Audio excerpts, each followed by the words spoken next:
غادي تقرا وبالك مرتاح حيت الخدمه مضمونه من بعد ما تاخذ ديبلوم. ما عليك غير بالكفاح حيت هو سر النجاح. غير هو رد بالك لا تدخل وتصدق واحد حيت راه عندك 3 سنين ديال القرايه ومن بعد منهم كاين عام ديال الفورماسيون عاد باش تقدر تخدم. كنتكلم لكم اسيادنا على المجال ديال التربيه والتكوين. الا كنتي شغوف بالمجال وعلى درايه بالاكراهات اللي فيه والمتاعب ديالو وباغي تزاول مهنه شريفه اللي غادي تفيد بها البلاد والعباد، تبع معايا هذا الفيديو حيت راه مديور لي. غادي نتكلم لكم على الاجازه في علوم التربيه اللي ممكن توجدها في المدارس العليا للاساتذه ولا المدارس العليا للتربيه والتكوين، في كليه علوم التربيه بالرباط او في المدرسه العليا لاساتذه التعليم التقني بالمحمديه لينسا. وهاد المؤسسات كاملين ممكن انك توجد فيهم الاجازه ديالك في علوم التربيه في التخصص اللي بغيتي وبناء بالطبع على الباك اللي عندك. كاين اللي كيدخل لهم في السنه الاولى يعني مباشره من بعد ما كياخذ الباك، وكاين اللي كيلتحق حتى للسنه الثانيه او السنه الثالثه، لكن المقاعد كتكون وفيره بالنسبه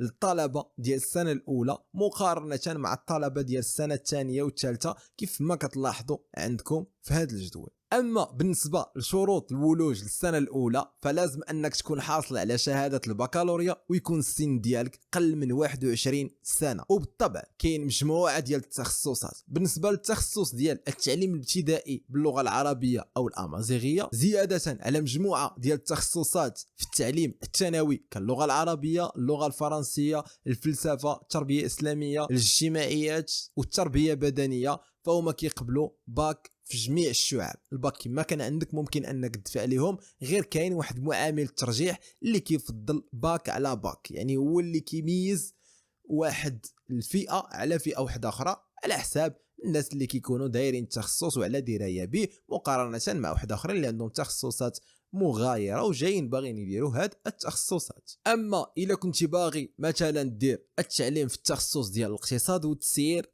فلازم ان يكون عندك باك في الاقتصاد والتسيير، يعني سوا في سيون سيكو لا سيون جيستيون كونطابل، يكون عندك باك في العلوم الرياضيه، باك في العلوم التجريبيه او باك مهني. وهنا كنقصدوا به الباك في المحاسبه، في الكوميرس وفي اللوجيستيك وفي الجيستيون. غير هو ردوا بالنا كل ما كان التخصص بوانتو كل ما الحظوظ كتكون قليله. فمثلا في التخصص كاين غير 37 مقعد، وكاين مؤسسه وحده اللي فيها هاد لا فورماسيون اللي هي لينسات ديال المحمديه. وحتى في الكونكور ديال التعليم فراه المناصب قليله حيت ما كاينش خصاص كبير. وباش تسجل ساهل ماهل، ما عليكم غير تدخلوا لا بلاتفورم واللين غادي نخليه لكم في لي كومونتير. والتسجيل غادي ينطلق من يوم الجمعه 21 يوليوز الى غايه يوم الاربعاء 30 غشت 2023. وفاش نتسجل ما ننساش انني نرتب التخصصات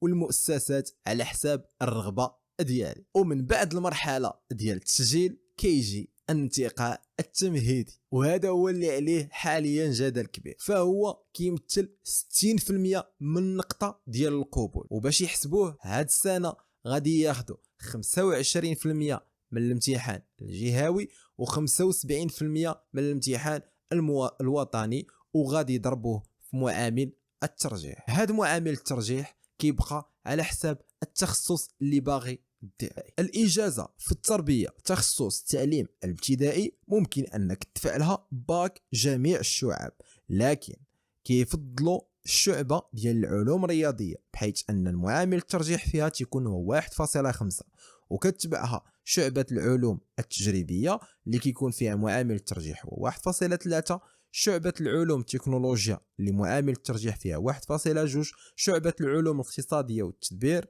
اللي المعامل هو 1.1، وعاد كتجي شعبة الآداب وشعبة العلوم الإنسانية، شعبة الأصيل وشعبة البكالوريا المهنية اللي معامل الترجيح فيهم هو 1. وإلا مشينا مثلا للإجازة في التربية تخصص التعليم الثانوي العلوم الاقتصاديه والتدبير فراهم كيفضلوا الشعبه ديال العلوم الاقتصاد والتدبير اللي كيعطيوها المعامل ديال 1.5، وعاد كتبعها الشعبه ديال العلوم الرياضيه ب 1.4، والشعبه ديال العلوم التجريبيه علوم فيزيائيه 1.3، والشعبه ديال العلوم التجريبيه علوم الحياه والارض 1، وعاد الشعبه ديال البكالوريا مهنيه اللي عاطينها 1.2. والنتائج غادي يخرجوا نهار الخميس 7 شتنبر 2023. خليكم على بال، وغادي يكونوا في المنصه الالكترونيه اللي نخلي لكم اللين ديالها هنايا، وغادي تلقاوه حتى في لي كومونتير. اما بالنسبه 40% من النقطه ديال الانتقاء فهي كتكون على حساب الاختبار الشفوي، واللي كيكونوا فيه بيان سور مجموعه ديال الاسئله الاعتياديه اللي كيخصنا نوجدوا ليهم، بحال نبريزونطيو راسنا وعلاش اختارينا هاد الشعبه وعلاش باغيين نديروا التعليم، ومجموعه ديال الامور اللي كيتحسون باننا على درايه، ويقدر يسولوك حتى بعض الاسئله في التخصص اللي باغي الدي. غير هو ما تنساوش البطاقه الوطنيه ديالكم ولا كونفوكاسيون، والا راه ما غاديش تقدر تدخل دوز الامتحان الشفوي.